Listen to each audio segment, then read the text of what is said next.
Hi friends, ഞാൻ doctor Rajani, mind power trainer, success coach. ഇന്ന് ഞാൻ നിങ്ങളോട് സംസാരിക്കാൻ ആഗ്രഹിക്കുന്നത് പുരുഷന്റെ ഏറ്റവും വലിയ നീഡിനെ കുറിച്ചാണ്. പുരുഷന്റെ ഏറ്റവും വലിയ നീഡ് എന്ന് പറയുന്നത് അവന് അംഗീകാരം കിട്ടുക എന്നുള്ളതാണ്. അംഗീകാരം കിട്ടുക എന്നുള്ളത് പുരുഷന്റെ മാത്രം നീഡല്ല. അംഗീകാരം ആഗ്രഹിക്കാത്ത ഒരു മനുഷ്യനും ഇല്ല. അതൊരു ഹ്യൂമൻ നീഡാണ്. ഒരു കൊച്ചു കുട്ടിക്ക് പോലും നമ്മൾ അവരെ അംഗീകരിക്കുമ്പോൾ എന്ത് സന്തോഷത്തിൽ അവർ എന്ത് രസമുണ്ട് എന്നൊക്കെ പറയുമ്പോൾ ഭയങ്കര സന്തോഷത്തിലാണ് അവർ വീണ്ടും വീണ്ടും ഓരോ കാര്യങ്ങൾ ചെയ്യുന്നത്. അപ്പൊ അതുകൊണ്ട് അതൊരു ഹ്യൂമൻ നീഡാണെങ്കിലും പുരുഷനും സ്ത്രീകളും തമ്മിൽ അവരുടെ ഫിസിക്കൽ അപ്പിയറൻസിൽ എങ്ങനെ വ്യത്യാസമുണ്ടോ അതുപോലെ തന്നെ അവരുടെ ചിന്തകളും അവർ കാര്യങ്ങളെ നോക്കിക്കാണുന്നതും വ്യത്യാസമുണ്ട് എന്ന് പറയുന്നത് പോലെയാണ് അവരുടെ ആവശ്യങ്ങളിലുള്ള വ്യത്യാസം.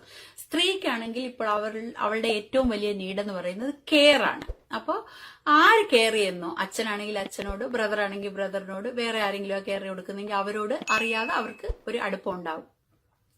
അതുപോലെ തന്നെയാണ് പുരുഷനും. ആരാണോ അവരെ അംഗീകരിക്കുന്നത്, ആരാണോ അവരെ കേൾക്കുന്നത്, അവർ പറയുന്ന കാര്യങ്ങൾ ശ്രദ്ധിച്ച് കേൾക്കുന്നതും അംഗീകരിക്കുകയും ചെയ്യുന്നത് ആരാണോ അവരിലേക്ക് പുരുഷന്മാർക്ക് ഒരു ചായ്വ് ഉണ്ടാവും. അപ്പോ നമ്മൾ പുരുഷനെ അംഗീകരിക്കണം എന്നുള്ളത് എല്ലാ വേദഗ്രന്ഥങ്ങളിലും, ഖുർആൻ എടുത്താലും ബൈബിൾ എടുത്താലും ഗീത എടുത്താലും എല്ലാ മതഗ്രന്ഥങ്ങളും പ്രത്യേകം എടുത്ത് പറയുന്നുണ്ട് റെസ്പെക്ട് യുവർ ഹസ്ബൻഡ് എന്ന്. നമ്മളെല്ലാരും പറയാറുമുണ്ട്. നമ്മളിപ്പോ സ്ത്രീകളോടൊക്കെ ഞാൻ പറയും, നിങ്ങൾ ഹസ്ബൻഡിനെ റെസ്പെക്ട് ചെയ്യണം, ഹസ്ബൻഡിനെ ഇതാക്കണം എന്നൊക്കെ പറയുമ്പോൾ എല്ലാരും പറയാറുണ്ട് പുള്ളിക്കാരന്റെ ഇഷ്ടത്തിനനുസരിച്ചാണ് ഞങ്ങൾ ഫുഡ് പോലും വീട്ടിലുണ്ടാക്കുന്നത്, പുള്ളി എന്ത് കഴിക്കുന്നു ആ സമയത്താണ് ഞങ്ങൾ കഴിക്കുന്നത്, കുട്ടികൾക്ക് ഇഷ്ടപ്പെട്ടുള്ള ഒരു സിനിമ പോലും ഞങ്ങൾ കാണാറില്ല, പുള്ളിക്കാരന്റെ ആണ്. ഇതൊക്കെ ശരിയായിരിക്കാം, ഇതെല്ലാം ശരിയാണ്. ഓരോ ഭാര്യമാരും രാവിലെ മുതൽ ഹസ്ബൻഡിനെ അയക്കാനും ഹസ്ബൻഡ് തിരിച്ചു വരുമ്പോൾ ഇതാക്കാനും അവരുടെ ഡ്രസ്സ് കഴുകാനും എല്ലാവരും ഹസ്ബൻഡിന് വേണ്ടിയാണ് സമയങ്ങൾ ചെലവഴിക്കുന്നത്. പക്ഷെ ഇതൊന്നും അല്ല ഞാൻ പറയുന്നത്. നമ്മുടെ വായിന്നറിയാതെ വീണു പോകുന്ന ചില മണ്ടത്തരങ്ങൾ, നമ്മൾ പോലും അറിയാതെ ചില കാര്യങ്ങൾ നമ്മൾ പറയുന്നത് അവർക്ക് വളരെ ഇൻസൾട്ടിങ് ആയിട്ട് അവർക്ക് ഫീൽ ചെയ്യും. അതാണ് നമ്മൾ തിരുത്തേണ്ടത്. അതായത് ഇപ്പോ ഞാൻ ഈ അടുത്തൊരു വൈഫിന്റെ അടുത്ത് സംസാരിക്കാൻ ഇടയുണ്ടായി. ഹസ്ബൻഡ് മരിച്ചതാണ് പുള്ളിക്കാരിയുടെ. ഹസ്ബൻഡ് മരിച്ചിട്ട് കുറച്ച് നാളായി. അപ്പൊ ഇപ്പൊ അവര് വരുന്നു പറയുന്നു, ഇപ്പൊ ഞാൻ എത്രമാത്രം അലയുന്നുണ്ട്, ഞാൻ എന്തെല്ലാം കാര്യങ്ങൾ ഇപ്പോഴും ഞാൻ എപ്പോഴും ഓർക്കും, പുള്ളിക്കാരൻ എന്ത് നന്നായിട്ടാണ് ഞങ്ങളെ വെച്ചിരുന്നത്, ഒരു അലച്ചിലിന് എന്നെ വിടത്തില്ലായിരുന്നു, എത്ര കെയർ ചെയ്തിരുന്നു, ഞാൻ എന്തെങ്കിലും ആഗ്രഹിച്ചിരുന്നു ഉടനെ തന്നെ പുള്ളി അതെന്നെ കൊണ്ട് കഴിപ്പിക്കുമായിരുന്നു, കുട്ടികളെയൊക്കെ എന്നെയും കുട്ടികളെ എത്ര നന്നായിട്ടാ നോക്കിയിരുന്നത്, ഇങ്ങനെ ഒരു ഹസ്ബൻഡ് വേറെ ആർക്കും കിട്ടത്തില്ല എന്നൊക്കെ വാദോരാതെ സംസാരിക്കുന്നുണ്ടായിരുന്നു. അപ്പൊ ഞാൻ ചിന്തിച്ചു നോക്കുമായിരുന്നു, പുള്ളിക്കാരൻ ജീവിച്ചിരുന്നപ്പോ എന്നെങ്കിലും ഒരിക്കലെങ്കിലും പുള്ളിക്കാരി ഇതൊക്കെ പറഞ്ഞിട്ടുണ്ടായിരിക്കോ? ഒരുപക്ഷെ പറഞ്ഞിട്ടുണ്ടായിരിക്കും, എനിക്കറിയത്തില്ല. ഞാൻ പറയാണ്, നമ്മൾ ഓരോരുത്തരും അങ്ങനെ ആ ജീവിച്ചിരിക്കുമ്പോ ഒന്ന് പറഞ്ഞിട്ടുണ്ടോ എത്ര കാര്യമായിട്ടാണ് നിങ്ങൾ നോക്കുന്നത് എന്ന്. കാര്യം എന്താന്ന് പറഞ്ഞാൽ അത് കേൾക്കാൻ ഒരു പുരുഷൻ ആഗ്രഹിക്കുന്നു. ഒരു പുരുഷന്റെ ഒരു സ്വകാര്യ അഹങ്കാരമാണ് ഞാൻ എന്റെ വൈഫിനെയും കുട്ടികളെയും നന്നായിട്ട് നോക്കുന്നു, അവരുടെ ആവശ്യങ്ങളെല്ലാം നിറവേറ്റി കൊടുക്കുന്നു എന്നുള്ളത് പുരുഷന് ഭയങ്കരമായ ഒരു പ്രൗഡാണ് കൊടുക്കുന്നത്. ആ പ്രൗഡ് ഭയങ്കര എനർജിയാണ് പുരുഷന് കൊടുക്കുന്നത്. അതൊന്നും നമ്മൾ വിചാരിക്കുന്നില്ല. നമ്മൾ വിചാരിക്കുന്നത് നമുക്ക് ചൂടാകാനും ദേഷ്യപ്പെടാനും ഒക്കെ ആകപ്പാട് നമ്മുടെ ഭർത്താവല്ലേ ഉള്ളൂ, അത്രയും സ്വാതന്ത്ര്യം എടുക്കാൻ വേറെ ആരോട് നമുക്ക് എടുക്കാൻ പറ്റും എന്ന് വിചാരിച്ച് നമുക്ക് ദേഷ്യം വരുമ്പോഴും നമുക്കിതാകുമ്പോഴൊക്കെ നമ്മൾ അവരോടാണ് ദേഷ്യപ്പെടുന്നത്. ഞാൻ ഉൾപ്പെടെയുള്ള സ്ത്രീകൾക്ക് അറിയത്തില്ല, നമുക്ക് സ്വാതന്ത്ര്യമുള്ള ഒരാള് എന്നുള്ള രീതിയിലാണ്, നമ്മുടെ സ്വന്തം ആള്, നമ്മുടെ ഭർത്താവ് എന്നുള്ള രീതിയിലാണ് നമ്മൾ പെരുമാറുന്നത്. അതിപ്പം അമേരിക്കൻ പ്രസിഡന്റ് വൈഫും അമേരിക്കൻ പ്രസിഡന്റ് ആയിട്ടല്ല കാണുന്നത്, എന്റെ ഹസ്ബൻഡ് എന്നേ കാണുന്നുള്ളൂ. ലോകം അദ്ദേഹത്തിന് അമേരിക്കൻ പ്രസിഡന്റ് ആയിട്ടായിരിക്കും കണക്കാക്കുന്നത് എന്ന് പറഞ്ഞതുപോലെയാണ് നമ്മൾ ഓരോരുത്തരും. നമ്മുടെ ഹസ്ബൻഡ് എന്തിനു റെസ്പെക്ട് ചെയ്യണം? നമ്മളിപ്പോ വെളിയിൽ നിന്ന് ഒരാളോ ഒരു ഗസ്റ്റോ ഒക്കെ വന്നാൽ നമ്മൾ വളരെ റെസ്പെക്ട് ആയിട്ട് ഇരിക്കൂ, നിങ്ങൾക്ക് ഞാൻ വിളമ്പിത്തരാം, നിങ്ങൾ ഇതെടുക്കൂ, അങ്ങനെ എന്നൊക്കെ നമ്മൾ ഒരുപാട് റെസ്പെക്ട് കൊടുക്കാറുണ്ട്. ആ സമയത്ത് നമ്മൾ നമ്മുടെ ഹസ്ബൻഡിന് ആ റെസ്പെക്ട് കൊടുക്കേണ്ട ആവശ്യമില്ലല്ലോ എന്ന് വിചാരിച്ചാണ് നമ്മൾ ചെയ്യുന്നത്. അപ്പോ പക്ഷെ അവര് ഈഗോയുടെ കാര്യത്തിൽ ഭയങ്കര ഇതാണ് പുരുഷന്മാർക്ക്. അതിന് ഞാനിപ്പോ ഒരു എക്സാമ്പിൾ പറയാം. ഇപ്പൊ നമ്മൾ വെളിയിലൊക്കെ പോവാന്നിരിക്കട്ടെ, നമ്മുടെ വഴി തെറ്റി, അല്ലെങ്കിൽ ഹസ്ബൻഡ് ഓടിച്ച് വഴി തെറ്റി, അപ്പൊ നമ്മൾ പറയാം ഞാൻ അപ്പോഴേ പറഞ്ഞില്ലേ ഈ വഴിയല്ല മറ്റേ വഴിയാണെന്ന്. അത് അവർക്ക് ഭയങ്കരമായിട്ട് അവരെ ബാധിക്കും. ഞാൻ പറയുന്ന അങ്ങനത്തെ ഒരു ചെറിയ കാര്യം പോലും അവരെ ഭയങ്കരമായിട്ട് ബാധിക്കുകയും അവർ ഇൻസൾട്ടഡ് ആയിട്ട് ഫീൽ ചെയ്യുകയും ചെയ്യും. ഇനി അഥവാ അവർക്ക് വഴി തെറ്റിപ്പോയാൽ അവർ പറയാം ഇവിടെ ഇപ്പൊ റോഡ് മാറ്റി, അല്ലെങ്കിൽ മറ്റേ എന്തെങ്കിലും അതിനൊരു കാര്യം പറയും. ആ ഒരു ചെറിയ തോൽവി പോലും പുരുഷൻ അവന്റെ ഭാര്യയുടെ മുമ്പിൽ ആഗ്രഹിക്കുന്നില്ല എന്ന് നിങ്ങൾ മനസ്സിലാക്കാൻ വേണ്ടിയിട്ടാണ് ഞാനിത് പറഞ്ഞത്.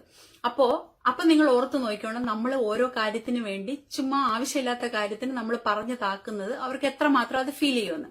ഇപ്പൊ ഫോർ എക്സാമ്പിൾ ഒരു ഹസ്ബൻഡ് ഒരു ബിസിനസ് നടത്തി, അത് ഫെയിലുവർ ആയി നമ്മുടെ മുമ്പിൽ വന്ന് നിൽക്കുകയാണ്. എന്നിട്ട് പറയാ അത് ഇങ്ങനെയൊക്കെ സംഭവിച്ചു പോയി എന്ന് പറയാൻ. ചിലപ്പോ ഫെയിലുവറായി വന്ന് നിന്ന് ഫെയിലുവറായി ഒരു സ്ത്രീയുടെ മുമ്പിൽ വന്ന് നിൽക്കുമ്പോൾ ഒരിക്കലും അവള് കുറ്റപ്പെടുത്തത്തില്ല. എന്നാൽ പോലും അവളുടെ എന്താ പറയുന്നത്, ആ ബുദ്ധിമുട്ടും വിഷമവും കൊണ്ട് വരുമ്പോൾ പിന്നെ നമ്മൾ എപ്പോഴെങ്കിലും നമ്മൾ പറയും, എനിക്ക് അപ്പോഴേ അറിയാം നിങ്ങളെ കൊണ്ട് ഇതൊന്നും സാധിക്കത്തില്ലെന്ന്, നിങ്ങൾ ഇറങ്ങിയപ്പോഴേ എനിക്കറിയാം, അല്ലെങ്കിൽ അന്നേ ഞാൻ പറഞ്ഞില്ലേ നിങ്ങൾക്ക് ഇതൊന്നും പറ്റത്തില്ല, വേണ്ടാത്ത പണിക്ക് പോകേണ്ട ആവശ്യം ഉണ്ടായിരുന്ന ഞാൻ അന്നേ പറഞ്ഞില്ലേ. ഈ അന്നേ പറഞ്ഞില്ലേ എന്നുള്ളത് അവർക്ക് ഒട്ടും ഇഷ്ടമുള്ള ഒരു കാര്യമല്ല. അത് നമ്മൾ വെറുതെ പറഞ്ഞ് അവരെ ഇതാക്കാവുന്നുള്ളൂ. ചിലപ്പോ ഒരുപാട് ലക്ഷങ്ങൾ പുള്ളിക്കാരന് ആ ബിസിനസ്സിൽ നഷ്ടമായി കാണും. ആ ലക്ഷങ്ങളുടെ നഷ്ടം ഒരു പുരുഷൻ സഹിക്കും. പക്ഷെ ഒരു ഭാര്യ നിങ്ങളെ കൊണ്ട് ഇതിനൊന്നും സാധിക്കത്തില്ല എന്ന് പറയുന്ന ആ ഒരു വാക്ക് ഒരു പുരുഷന് സഹിക്കാൻ പറ്റത്തില്ല. അത് അയാളുടെ മനസ്സിൽ നിൽക്കും. നമുക്കിതൊന്നും ചിന്തിച്ചിട്ടല്ല ഒരു സ്ത്രീ ഇതൊക്കെ പറയുന്നത്. നമ്മുടെ സങ്കടം അങ്ങ് നമ്മൾ പറഞ്ഞു, അത്രയേ ഉള്ളൂ. പക്ഷെ അതിന് പകരം നിങ്ങൾ സാരമില്ല, എന്റെ ഹസ്ബൻഡിന് ഇതല്ലെങ്കിൽ ഇതിൽ വലിയൊരു കാര്യം വരാനുണ്ട് എന്ന് പറഞ്ഞാൽ പുള്ളിക്കാരന് വേറൊരു ബിസിനസ് തുടങ്ങാനോ ആ നഷ്ടത്തിനെ ടാക്കിൾ ചെയ്യാനോ പുള്ളിക്ക് ഈസി ആയിട്ട് സാധിക്കും. അതേസമയം നിങ്ങൾ പറയുന്ന ഒരു വാക്ക് ഭയങ്കര ചില്ല് കൊട്ടാരം പോലെ അതങ്ങ് ഉടഞ്ഞു പോകും. അപ്പൊ അതുകൊണ്ട് അങ്ങനെ ഒരു പുരുഷനെ അത് ഞാനൊരു എക്സാമ്പിൾ പറഞ്ഞത് എങ്ങനെ അത് ഹാൻഡിൽ ചെയ്യണമെന്ന്. അതുപോലെ ഇപ്പൊ നമ്മൾ വിചാരിക്കുന്ന എന്താണെന്നറിയാമോ, നമ്മളെ സഹായിക്കത്തില്ല, നമ്മളെ അങ്ങനെ ചെയ്യത്തില്ല ഇങ്ങനെ ചെയ്യത്തില്ല എന്നൊക്കെ നമ്മൾ വാദോരാതെ പറയുമ്പോ അവരിതൊക്കെ കേട്ട് നമ്മളെ സഹായിക്കുമെന്നാണ്. അത് വെറും തെറ്റായ ധാരണയാണ്. ഇപ്പം ഒരു വൈഫ് ഒരു ഹസ്ബൻഡിന്റെ ഒരു ഹെൽപ്പ് ആഗ്രഹിക്കുന്നുണ്ടെങ്കിൽ എന്നെ ഹെൽപ്പ് ചെയ്യണമെന്നൊന്നും നിങ്ങൾക്കില്ലല്ലോ, നിങ്ങൾ നാട്ടുകാരെ നന്നാക്കാൻ നടക്കുമല്ലേ, ഇങ്ങനെയെന്നൊക്കെ നമ്മൾ പറയുന്നതിന് പകരം ഒരു ചെറിയ ഹെൽപ്പ് നമുക്ക് എന്തെങ്കിലും ചെയ്തിട്ടുണ്ടെങ്കിൽ അതിനെ പുകഴ്ത്തി പറയൂ. അതിനെ പുകഴ്ത്തി പറയുമ്പോൾ അവർക്ക് വീണ്ടും നമ്മൾ ചെയ്യണമെന്ന് തോന്നും. ഞാൻ പലപ്പോഴും ശ്രദ്ധിച്ചിട്ടുണ്ട് സ്ത്രീകളോടൊക്കെ കുക്കിങ്ങിനൊക്കെ ഹസ്ബൻഡ് ഹെൽപ്പ് ചെയ്യോ, എന്തെങ്കിലുമൊക്കെ ഹെൽപ്പ് ഉണ്ടോ, കുട്ടികളെയൊക്കെ എല്ലാരും കൂടെ ഫസ്റ്റ് അടുക്കളയുടെ ഭാഗത്ത് ഒരു ഗ്ലാസ് വെക്കാൻ പോലും വരത്തില്ല എന്ന് പറഞ്ഞ് നമ്മൾ അവരെ ഇതാക്കും. അപ്പം നമ്മുടെ വിചാരം അങ്ങനെ നമ്മൾ പറയുമ്പോൾ അവര് പിന്നെ നാളെ മുതൽ വന്ന് എന്തെങ്കിലും ചെയ്തു തരുമെന്നാണ്. ഒരിക്കലും അങ്ങനെ ചെയ്തു തരത്തില്ല. അതേസമയം മിക്കവാറും ഹസ്ബൻഡ്സിന് നമ്മളെ ഹെൽപ്പ് ചെയ്യണം എന്നൊക്കെ ഉണ്ട്. പക്ഷെ അത് എങ്ങനെ തുടങ്ങണം എന്ത് ചെയ്യണം എന്ന് അവർക്ക് അറിയത്തില്ല. അതേസമയം അവരൊരു ചെറിയ ഹെൽപ്പിന് വന്നാൽ ഇത് പുള്ളിക്കാരൻ എന്നെ ഹെൽപ്പ് ചെയ്യണം എന്നൊക്കെ ഉണ്ട്, ഇന്നലെ തന്നെ എനിക്ക് ആ പാത്രമൊക്കെ കഴുകി തന്നു, അല്ലെങ്കിൽ ചെയ്യാൻ ആഗ്രഹമുണ്ട്, എനിക്ക് കൂടുതൽ പണിയുള്ളപ്പോൾ ചെയ്തു തരാറുണ്ട്, ഇങ്ങനെയൊക്കെയാണ് പറയുന്നതെങ്കിൽ നിങ്ങൾക്ക് നാളെ വീണ്ടും വീണ്ടും അവർ ചെയ്തു തരും. നിങ്ങൾ വേണമെങ്കിൽ പരീക്ഷിച്ച് നോക്കിയോ. അത് മാത്രമല്ല, നമ്മൾ എന്താഗ്രഹിക്കുന്നു, നമ്മുടെ ഹസ്ബൻഡിനെ എങ്ങനെ ആക്കണം എന്ന് നമ്മൾ ആഗ്രഹിക്കുന്നു ആ രീതിയിൽ നമ്മൾ സംസാരിച്ച് വേണം അവരെ ആക്കിയെടുക്കാൻ. അല്ലാതെ നമ്മൾ ശാസിച്ചാക്കി കളയാമെന്ന് നമുക്ക് സ്ത്രീകൾക്കൊരു വിചാരമുണ്ട്, അത് നടക്കത്തില്ല. അപ്പോ സ്നേഹത്തിന്റെ ഭാഷയിലും അംഗീകാരത്തിന്റെ ഭാഷയിലുമേ ഒരു പുരുഷനെ നമുക്ക് സ്വാധീനിക്കാൻ സാധിക്കത്തുള്ളൂ. അപ്പൊ അത് മനസ്സിലാക്കി സ്ത്രീകള് ആ രീതിയിൽ അവർക്ക് റെസ്പെക്റ്റും അംഗീകാരവും കൊടുക്കുക. അങ്ങനെ നിങ്ങളുടെ ജീവിതം സന്തോഷമുള്ളതാക്കുക.